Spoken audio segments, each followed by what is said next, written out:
오늘 시편은 두 가지 요소가 다 같이 들어가 있습니다. 첫 번째는 개인의 감사 기도죠.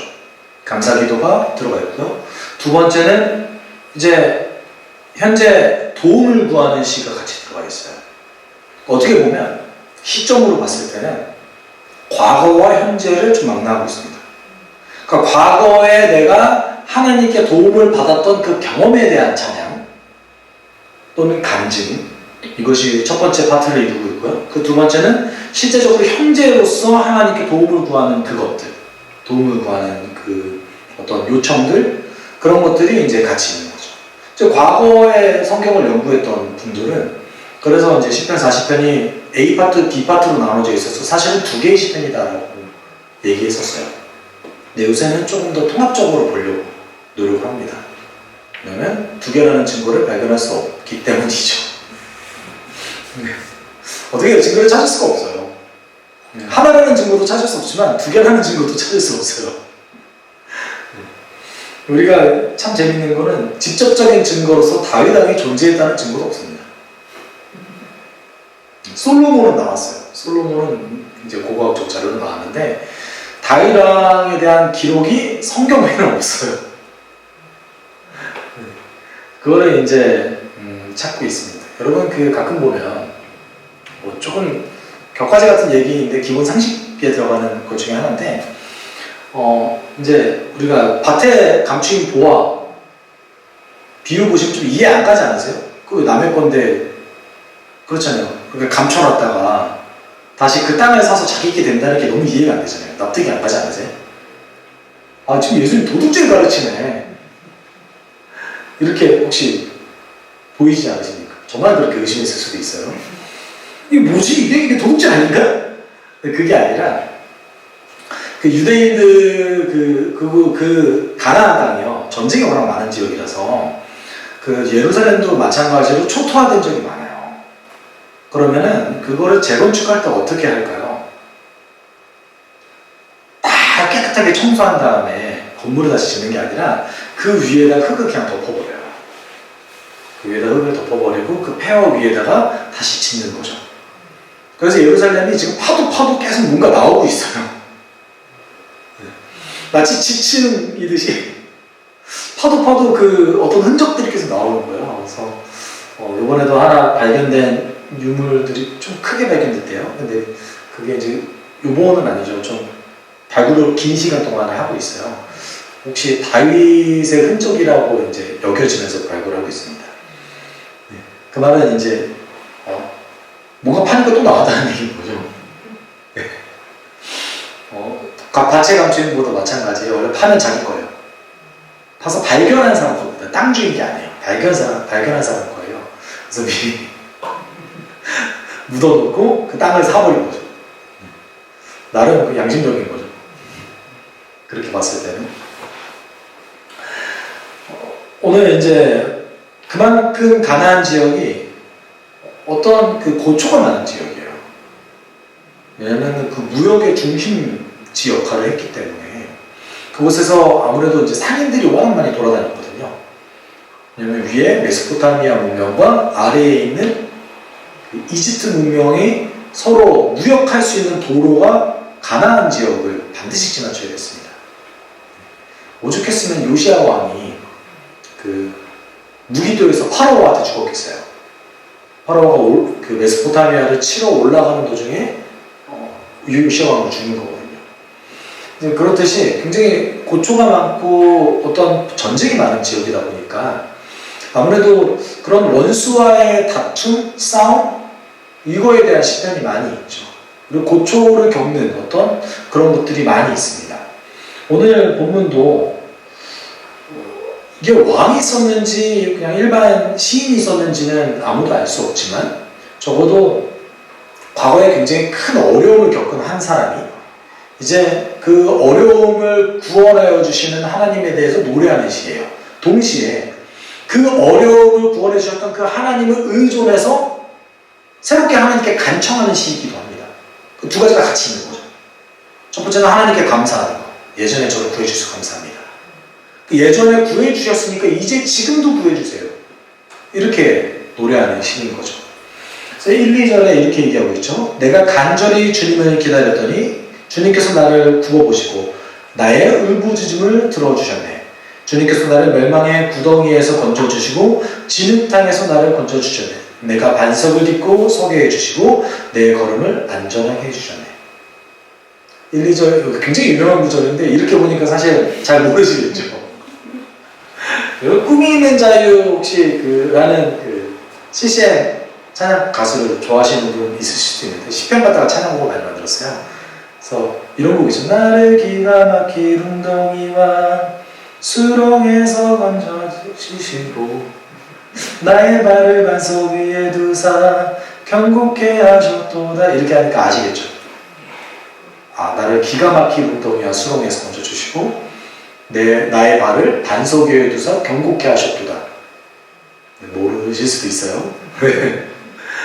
기가 막힐 웅덩이, 수렁이 예전 개역개정 버전이고요. 그리고 요번에 새 번역에서는 멸망의 구덩이, 그 다음에 진흙탕이라고 얘기하고 있습니다. 어떤 게 더 정확할까요? 비슷해요. 근데 기가 막혀. 너무 고통스러워서 기가 막히다는 건지 사실 어떤 의미인지 잘 모르겠더라고요. 근데 원래 히브리어를 따져보면요, 지긋지긋한, 끔찍한, 극도로 불쾌한, 직역하면 그렇게 돼요. 그런 웅덩이라는 거예요. 그걸 좀 의역해서 멸망의 웅덩이라고 얘기해 봅니다. 그리고 이제 진흙탕은 더럽다는 이미지가 강해요. 더러운 연못, 진흙탕도 될 수 있어요. 직역했을 때. 그곳에서 하나님께서 건져주셨대요. 그런데 우리가 여기서 오해하지 말아야 될 것은 내가 간절히 주님을 기다렸더니 라고 했을 때 사실 굉장히 번역이 잘 되어 있거든요. 과거 이제 개정개혁판 버전에서는 내가 기다리고 기다렸더니 라고 이제 번역을 하고 있어요. 그러면 어떤 오해를 할 수 있냐면 오래 기다리면 하나님께서 도와주시겠구나, 내가 끈기 있게 기다려야겠구나 라고 잘못 해석할 수 있거든요. 근데 끈기 있게라는 뉘앙스보다는 간절히가 더 맞습니다. 내가 간절히 기다렸습니다. 하나님께서 나를 위해서 행동하실 것을 믿고 기다렸습니다. 이게 조금 더 맞습니다. 어떤 기대감을 품고 하나님 나를 위해서 행동해 주십시오라는 기대감을 품고 기다렸더니 하나님께서 어떻게 했대요? 멸망의 구덩이와 진흙탕에서 건져주셨대요. 그리고 완전 정반대되는 곳 어디다 두셨대요? 반석을 딛고 서게 해주시고 내 걸음을 안전하게 해주셨대요. 여기서 얘기하는 그 멸망의 구덩이와 진흙탕은 어떻게 보면 상태를 얘기하는 거예요. 상태. 전혀 하나님이 느껴지지 않는 그 상태. 하나님이 없을 것 같은 그 상태. 그 상태에서 이제 하나님의 일하심이 느껴지고 하나님이 나를 위해서 뭔가 일하시고 계시고 나를 구해주신다는 것이 느껴지는 그 상태죠. 어떻게 보면 참 현실을 살아가는 우리 입장에서는 우리의 문제점이 해결되어졌을 때 그런 경험을 많이 하게 되죠. 근데 동시에 이런 경험을 하게 될 때도 있습니다. 문제가 해결되지 않았지만 내 마음속에서는 해결된 거예요. 마음속에서는 해결된 거예요. 물론 그 문제가 다시 눈앞에 벌어지면 많이 힘들 수도 있겠죠. 그렇지만 한번 해결됐던 경험이 있는 거예요. 우리는 계속해서 동일한 문제를 반복하기도 하잖아요. 그렇지만 누구나 마음속에서는 조금 이제 예전에 그 극렬했던 걱정과 근심, 거기서 조금 벗어날 수 있게끔 하나님이 평안을 주셨던 거라든지 이런 해결책도 떠올릴 수 있다는 것이죠. 그때 해석을 어떻게 얘기합니까? 내가 지금 반석에 있다. 그 상태를 그렇게 얘기하고 있는 거죠. 그리고 3절에 그럼 이 찬양들이 하나님께 드리는 걸까요? 아니면은 누군가에게 얘기하는 걸까요? 3절은 어떤 불특정 다수의 청중들에게 얘기하고 있다, 간증하고 있다라고 표현합니다. 주님께서 나의 입의 새 노래를 우리 하나님께 드릴 찬송을 담아주셨기에 수많은 사람들이 나를 보고 두려운 마음으로 주님을 의지하네. 사실 하나님께 이 찬양과 고백을 드렸다기보다는 내가 경험한 하나님, 내가 느꼈던 하나님, 그 하나님을 누군가에게, 불특정 다수에게 전달했다라는 측면이 더 강해요. 시편 40편은 계속해서 그 측면을 강조합니다. 내가 침묵하지 않습니다. 내가 마음속에만 담아두지 않습니다. 많은 사람에게 그것을 퍼뜨립니다. 이유는 이미 3절에 얘기하고 있습니다. 왜죠? 본인의 그 경험이 어떤 모델화된 거죠. 두려운 마음으로 주님을 의지합니다. 누가 의지하죠? 이 이야기를 들었던 사람들이 나를 보고 하나님을 좀 더 의지하게 됩니다. 이렇게 이제 간증하고 있는 거죠. 그리고 5절에 이렇게 고백합니다. 주 나의 하나님, 주님께서는 놀라운 일을 많이 하시며 우리 위한 계획도 많이도 세우셨으니 아무도 주님 앞에 이것들을 열거할 수 없습니다. 내가 널리 알리고 전파하려 해도 이루 헤아릴 수 없이 많습니다. 하나님이 측량할 수 없다라는 어떤 고백들은 시편에 많이 등장합니다. 우리가 새 노래로 부르자라는 고백도 사실은 이 고백과 비슷한 거예요. 왜냐하면 새 노래가 아까도 제가 말씀드렸듯이 어떤 고백인 거죠? 내가 오늘 경험하는 하나님을 향한 새로운 고백, 새로운 경험들이 나의 새 노래인 거예요. 만약에 이게 진짜 뉴송이라면 작곡하지 못하는 분들은 이 말씀을 어떻게 우리가 지킬 수 있겠어요? 아, 네, 새 노래로 불러야 되는데 하청을 줘서라도 새 노래를 만들어야 되나? 제가 예전에는 이건 그냥 문자적으로 봐서 그렇지 새 노래 물론 저 확실합니다. 새 노래를 만들면 하나님 좋아하실 것 같아요. 그렇지만 그 새 노래를 만든다는 의미 자체가 어떤 의미인 거죠? 나의 새로운 고백을 하나님께 드리는 거죠. 찬양을 만들 때도 어떤 묵상이 있을 거 아닙니까? 그럼 새로운 묵상을 하나님께 드리는 거잖아요. 내가 경험한 하나님, 내가 지금 느끼는 하나님. 근데 내가 지금 느낄 수밖에 없는 이유가 무엇입니까? 하나님의 놀라운 계획이 너무나 많아요. 날 향한 계획이 너무 많아요. 그러니까 계속 새로운 거죠. 제가 이 찬양 정말 좋아하거든요. 아침마다 새롭고 늘 새로우니 주의 성실이 금이라. 이 찬양 정말 좋아해요. 너무 간단한데 너무 마음속에 와닿는 거는 제가 날마다 경험하는 하나님이 항상 동일하지만 다르대요. 더 기뻐지고. 제가 요새 어떤 경험을 이제 하냐면요. 예전에는 정말 그냥 당연하게 이야기 됐던 그 하나님에 대한 어떤 얘기들. 하나님은 정말 조건 없이 누군가를 사랑하십니다. 우리를 사랑하십니다. 그리고 예수님이 우리 안에 거주하셔서 우리가 자기를 부인할 수 있게끔 도와주십니다. 라는 어떤 그 개혁교회의 핵심 진리들, 이것들이 조금 새롭게 받아들여집니다. 요즘 제가 들 묵상한 거였죠, 그동안에. 예전에 제가 조금은 못된 성격을 갖고 있어서 가끔은 이런 생각을 할 때가 있어요. 아니, 어떻게 저분 밑에서 이렇게 성장하는 성도들이 있을 수 있지? 제가 못됐죠, 되게. 아니, 어떻게 저런 못된 목사님 밑에서 왜 저렇게 이게 말이 되나? 저렇게 비윤리적인 목사님 밑에서 어떻게 성도들이 성장하지? 라고 생각했었어요. 지금도 물론 그렇게 생각하는 측면이 있죠. 그렇지만 다른 측면이 보여요. 어떤 측면이 보이냐면 그 안에 하나님의 사랑이 있는 거예요. 하나님이 얼마나 성도를 사랑하시면, 얼마나 자기 자녀를 사랑하시면 그럼에도 불구하고 성장시켜주세요. 그럼에도 불구하고 믿게 해주시는 거죠. 마치 우리가 이제 이 환경 속에서 예수 믿는 사람이 나올 수 있을까라는 극심한 고난 속에서도 들춰보면 예수 믿는 사람이 나오듯이 그런 조금 다른 측면의 하나님의 무조건적인 사랑이 요새는 고백되어집니다. 그래서 예전에 제가 굉장히 날카롭고 누군가를 위해서 이렇게 날이 베려져 있었던 게 이제 어떤 느낌이냐면 저한테 이렇게 돌아오는 느낌이 좀 있어요. 그래서 아주 날카로운 날이 그래 사람은 그래서 입 조심해야 돼 라는 생각이 들 때가 있습니다. 그렇게 새롭게 경험되어지는 거죠. 그게 하나님이 지금 우리를 인도하시는 방식이라고 믿습니다. 그런 이제 이 고백을 했던 시편 기자가 6절을 통해서 이렇게 고백하죠. 주님께서는 내 길을 두 길을 열어주셨습니다. 주님은 제사나 예물도 기뻐하지 아니합니다. 번제나 속죄제도 원하지 않습니다. 여기서 얘기하는 제사나 예물, 번제나 속죄제, 뭘 뜻하는 걸까요? 하나님 원하지 않는데요. 마치 호세아 6장 6절처럼 하나님은 번제를 원하시지 않고 사랑을 원한다. 그리고 나를 알아가는 걸 원한다. 이렇게 얘기하셨죠. 그렇죠? 그리고 사무엘이 사울에게 뭐라고 그랬죠? 순양의 기름보다 뭘 원한다고 했습니까? 순종하는 걸 원한다라고 말했죠.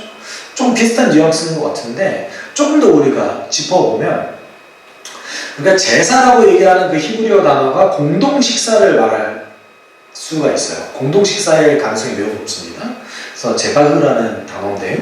그래서 고통당하는 자, 그래서 마치 너무나 고통이 심해서 공동체에서 좀 분리되어 있었던 사람이 다시 화목함으로 공동체로 들어오게끔 하는 그런 의식 중에 하나예요. 유대인들 가운데 있었던 의식이에요. 그리고 두 번째 얘기했던 예물은 자신의 어떤 충성을 보여주는 선물과 예물을 뜻합니다. 하나님을 향한 충성과 그 어떤 마음을 드리기 위한 어떤 예물인 거죠. 특별히는 누가 드리냐면 예배자가 직접 드리는 걸 얘기해요. 그러니까 내가 어떤 제사에 참여하거나 특별한 아주 공동체가 전체가 드리는 예배에 대표가 되어서 예배자가 직접 하나님께 충성의 예물을 드리는 것을 뜻하는 거죠. 아주 상징성 있는 예물인 거죠. 그리고 세 번째 나오는 번제는 그 속죄 제물로서의 번제를 뜻합니다. 여러분, 그 번제가 어떤 걸 뜻하냐면 보통 화목제에 드려지는 것들은 어떤 거는 불태워드리고 어떤 거는 남겨서 같이 나눠 먹잖아요. 근데 번제는 완전히 다 태워드리거든요. 근데 왜 다 태워드릴까요? 그러니까 온전한 최상의 상태를 하나님께 올려드린다는 뜻이 있어요. 그러니까 하나님만 받으십시오라는 뜻인 거예요. 어떤 거요? 지금 이 온전한 모든 것을요. 그 번제물조차 하나님은 그다지 원하지 않는데요. 마지막 속죄제는 어떤 걸 뜻하냐면 모든 죄를 대속하는 그 속죄제. 사실 대속제일에 좀 관련되어 있다고 보여집니다. 그것조차도 하나님 뭐래요? 원하지 않는데. 그럼 도대체 뭘 원하신다는 거죠? 화목제에 대한 이미지도 들어가 있었고요. 내 예물을 바치는 것도 들어가 있었습니다. 그렇죠? 심지어 나의 최상의 것을 드리는 번제조차 들어가 있었고, 대속제일, 1년에 한 번 딱 드리는 대속제일까지 들어가 있었어요. 정말 하나님 이거 원하지 않으실까요? 그러면 우리가 안 해도 될까요? 그러니까 하나님께서 원하지 않는다라기보다는 정말 진실된 마음으로 이걸 드리면 기뻐하시겠죠. 그러니까 요 어떤 행위가 중요한 게 아니라 이 행위들이 하나님을 온전하게 다 만족시킬 수 없다라는 거예요. 이 행위만으로는. 그런 측면이 좀 더 강합니다. 그러면 하나님을 만족시킬 수 있을 만한, 하나님을 기뻐하게 할 만한 것들이 뭐가 있을까요? 6, 7, 8절에 그것들을 고백해요. 그 앞에 있었던 이스라엘의 아주 대표적인 그런 어떤 제사 행위들, 종교적인 어떤 규칙들을 이제 그것만으로 하나님 만족시킬 수 없다. 그러면 어떤 게 필요할까요? 그때 나는 주님께 알렸습니다. 나에 관하여 기록한 두루마리 책에 따라 내가 지금 왔습니다. 나의 하나님, 내가 주님의 뜻 행하기를 즐거워합니다. 주님의 법을 제 마음속에 간직하고 있습니다. 이거 기뻐하신다. 이거를 좀 더 분석해보면 여기서 얘기하는 두루마리는 두 가지 가능성이 있어요. 첫 번째는 만약에 다윗이 이 시편을 썼다면, 또는 어떤 왕이 이 시편을 썼다면 아마 신명기 17장에 나오는 왕에 관련된 율법이었을 겁니다. 왕이 해야 될 것과 하지 말아야 될 것. 신명기 17장 14절에서 20절까지 나오죠. 예전에 이걸 어떻게 외웠냐면 은금 마라 막 이렇게 외웠거든요. 은과 금을 쌓아두지 말고 말을 많이 생산하지 말고 말을 많이 병기로서 가지고 있지 말고, 그 다음에 자기 아내를 많이 두지 말 것이 이제 왕이 해야 될 것들 중에 하나였어요. 다른 얘기를 하면 세력 확장을 위해서 노력하지 말라는 얘기예요. 근데 만약에 왕이 아니라면 어떤 걸 뜻할까요? 그 고대 근동 아시아에서는요, 그 두루마기의 형태를 통해서 신과 자신과의 이야기를 이 두루마기에 적습니다. 어떻게 보면 신앙 고백서 같은 거죠. 그 이방 신들조차 그렇게 해요. 그래서 이 두루마기에 그 스토리를 적은 다음에 그거를 이방 신에게 올려드려요. 그러니까 그들이 했던 예배 방식 중에 하나였던 거죠. 그들의 어떤 재물을 올려주는 방법이죠. 자신만의 이야기를 신에게 올리는 거죠. 그것들이 이제 구전되어져서 신화가 되기도 하고 그래요. 이런 전통들이 있었습니다. 그래서 이런 측면에 있어서 두루마기 그러면 하늘로부터 온 어떤 선악을 구분하는 기준, 또 하늘로부터 온 책, 하나님의 계시, 이걸 뜻할 것 같아요. 다른 말로 하면 뒤에 나오는 하나님의 법인 거죠. 하나님의 법을 내 마음에 간직해서 어떻게 한대요? 내가 주님의 뜻 행하기를 즐거워합니다. 주님의 뜻이 어떤 것인지 여러분 다르게 번역하면 주님이 허용할 만한 일들을 내가 행하기를 즐거워합니다. 당신이 허락할 만한 일을 하기를 제가 즐거워합니다. 이것도 역시 같이 번역할 수 있어요. 그렇게 어떤 걸 하나님께서 원하신다는 얘기인 거죠. 시편 기자가 얘기하는 거는 주의 뜻 안에서 살아가는 것. 당연히 하나님의 법 안에는 앞서 얘기했던 그 제사들 다 있죠. 당연히 다 있는 거죠. 그걸 거절하라는 것이 아니라 그 안에 마음을 담아내는 거죠. 신명기 6장 5절에 얘기하는 거죠. 마음과 뜻과 힘을 다하여서 주 너의 하나님을 어떻게 하라? 사랑하라. 같은 맥락인 거죠. 그리고 이렇게 자신의 행동하고 그걸 통해서 또 하나님을 고백하고 이런 것들을 어떻게 하겠다고 얘기하냐면 나를 구원하신 주님의 의를 나의 가슴 속에 묻어두지 않고 주님의 성실하심과 구원을 말합니다. 주님의 한결같은 사랑과 그 미쁘심을 많은 회중 앞에서 감추지 않을 것입니다. 정확하게 지적하면요, 하나님의 의로우심과 하나님의 어떤 그 신실하심을 숨기지 않겠습니다 라는 말이에요. 숨기지 않겠습니다. 나는 숨기지 않겠습니다가 아니고요, 과거에 썼어요. 숨기지 않았습니다. 나는 숨기지 않았습니다. 그리고 항상 하나님의 성품들, 성실하심과 faithfulness라고 얘기하거든요. 그래서 하나님 믿을만 하신 하나님에 대해서, 그리고 하나님의 구원하심에 대해서, 그리고 하나님의 자비, 헤세드에 대해서, 그리고 여기에서 이제 미쁘심과 성실하심이 사실은 같은 동의어거든요. 네. 둘 중에 하나가 다른 단어로 대체돼야 되는데 그게 뭐냐면 이제 진리예요, 진리. 히브리어에서는 진리라고 표현하고 있어요. 제가 볼 때는 주님의 진리와 구원을 말합니다가 좀 더 정확한 것 같습니다. 그래서 하나님에 대해서 나는 감추지 않겠습니다. 드러내겠습니다. 라는 거예요. 왜요?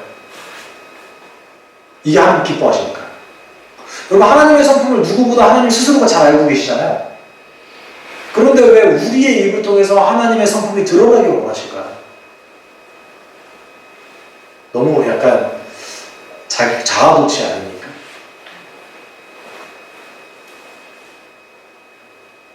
솔직히 저도 잘 모르겠어요. 물론 이제 그 조나단 에드워즈가 썼던 그 천지창조의 목적이라든지 존 파이퍼 목사님이 쓰셨던 하나님의 영광을 위한 하나님의 열심이라는 책이라든지 이런 책을 통해서 그것에 대해서 좀 설명하고 있긴 합니다. 하나님의 성품이 이 세상에 있는 모든 것보다 더 우월하고 가치 있기 때문에 하나님은 그것을 추구합니다. 그럼 제일 좋은 거니까요. 이렇게 설명을 하고 있어요. 제가 중요한 거 하나 있죠. 하나님이 그걸 어떻게 한다? 기뻐하신다. 내가 경험한 하나님, 내가 알고 있는 하나님의 성품을 어떻게 하는 것을 누군가에게 전하는 것을 기뻐하신다. 그게 중요한 것 같습니다. 그런데 이 시편 기자가 이렇게 엄청 하나님에 대해서 고백하고 저는 항상 말할 거예요 라고 얘기하는데 갑자기 힘든 일이 있나 봐요. 뭐라고 얘기하냐면 이루다 헤아릴 수도 없이 많은 재앙이 나를 에워싸고 나의 죄가 나의 덩이를 잡았습니다. 눈앞이 캄캄합니다. 나의 죄가 내 머리털보다도 더 많기에 나는 희망을 잃었습니다. 라고 얘기합니다. 굉장히 재밌는 표현을 쓰는데요. 이때 어떤 표현을 쓰냐면요. 나의 마음이 나를 버렸습니다. 라는 표현을 써요. 제일 뒤에 나는 희망을 잃었습니다. 라는 것을 정확하게 직역하면요. 나의 마음이 나를 버렸습니다. 이런 뜻이에요. 마음이 유대인들에게는 어떤 의미였을까요? 마음. 우리가 마음 하면 조금 여러분 어떤 의지적인 게 더 강한 것으로 느껴지세요? 감정적인 게 좀 더 강한 것으로 느껴지세요? 여러분의 마음 그러면 우리에게는 어떻게 받아들여집니까? 의지로 받아들여지세요? 감정으로 받아들여지세요? 보통 감정적으로 많이 느껴지지 않으세요? 그렇죠? 내 마음이 아파요. 근데 유대인들은요, 마음은 그 감정으로 받아들이지 않고요, 행동을 위한 의지로 받아들여졌어요. 예수님께서 너희 마음에 어떤 것을 떠올리기만 해도 죄라고 얘기하셨잖아요. 그 뭘 전제한 거죠? 그러면 행동을 하기 위한 의지를 전제한 거예요. 그걸 전제한 거거든요. 어찌되었건 마음은 어떤 행동을 전제합니다. 그렇기 때문에 지금 오늘 12절의 그 시편 기자의 고백은 내가 하나님을 위해서 즐거이 행했던 그 어떤 것도 이제 할 만한 의지를 잃어버렸습니다 라고 고백할 수도 있습니다. 또는 나는 지금 아무것도 하기 싫어요. 난 지금 나를 놔버렸어요. 너무 힘들었어요. 라고 얘기한 거예요. 그래서 결국은 어떻게 고백해요? 주님 저 도와주세요. 근데 아까 8절에서 저는 당신의 뜻대로 해가는 것을 기뻐합니다 라고 얘기하잖아요. 이것도 원래 정확하게 번역하면 하나님 당신이 기뻐하심으로 나를 도와주십시오. 당신이 기뻐하심으로 나를 구해주십시오. 이거예요. 왜 이거 번역 안 했는지 모르겠어요. 당신의 그 순수하게 기뻐하는 마음으로 저를 구해주십시오. 제가 당신께 제 삶을 바쳤던 것처럼, 제가 기뻐하면서 당신을 높였던 것처럼, 당신의 뜻을 따랐던 것처럼 이렇게 고백한 거일 수도 있죠. 그러면 어떤 문제가 있었을까요? 14, 15절 원수가 있었대요. 나의 목숨 앗아가려는 자들이 모두 다 부끄러워하게 하시고 수치를 당하게 해주십시오. 내가 재난받는 것을 기뻐하는 자들이 모두 뒤로 물러나서 수모를 당하게 해주십시오. 깔깔대며 나를 조소하는 자들이 오히려 자기들이 받는 수치 때문에 놀라게 해주십시오.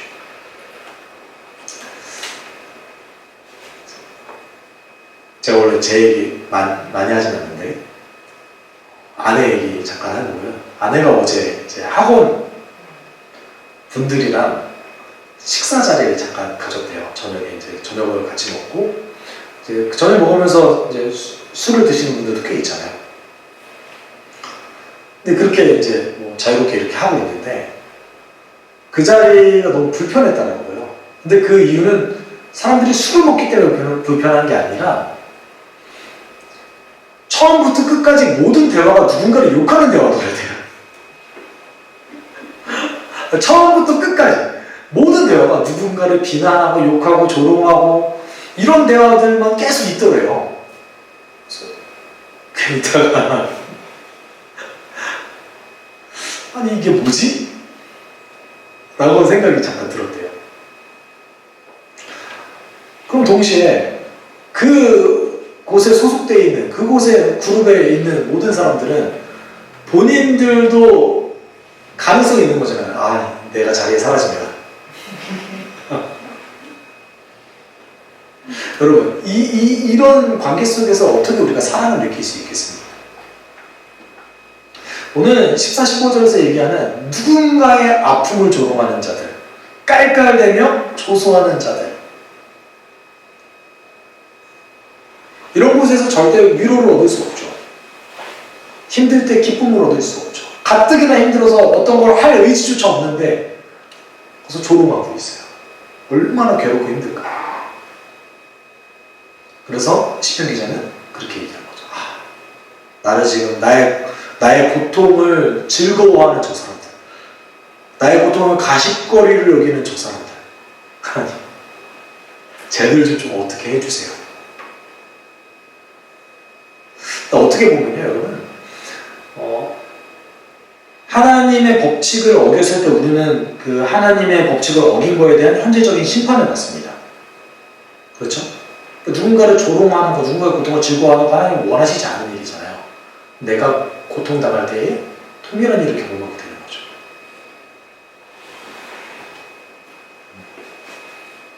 근데 중요한 사실은 시편 기자가 아까는 어떤 것도 할 의지가 없었는데 의지가 생긴 거죠.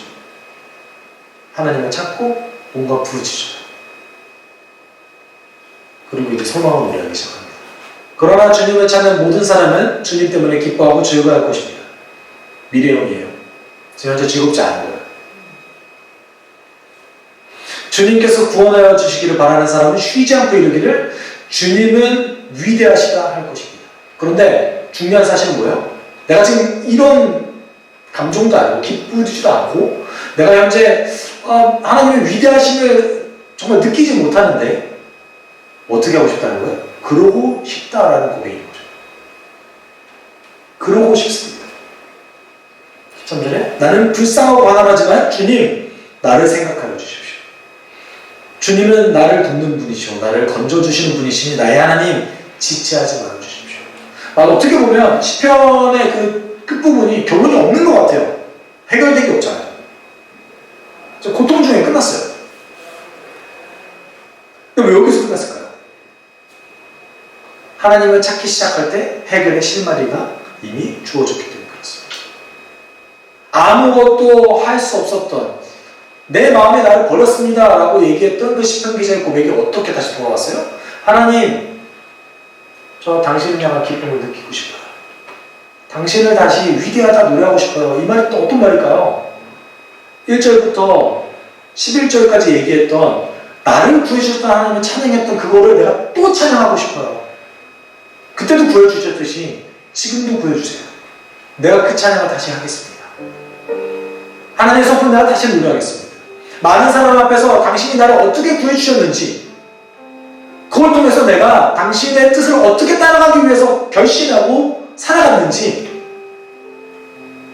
그걸 내가 간증하며 살아가겠습니다. 지체하지 말아주십시오. 저는 이거 자체가 회복이라고 믿습니다. 우리가 하나님을 찾을 때 사랑이 넘치시는 하나님은 우리에게 응답하여 주세요. 어떻게 응답하셔 주시죠? 넘치는 사랑. 쪼잔하게 야, 너 이 정도만 해결되면 됐지? 이게 아니라 내가 생각한 것 이상의 것을 주세요. 여러분 그 하나님 경험하셨잖아요. 우리가 오늘 함께 기도할 때 하나님, 내가 하나님을 부르짖고 하나님 위대함을 노래하고 그리고 날마다 새로운 경험으로 새로운 고백으로 하나님 찬양하고 싶습니다.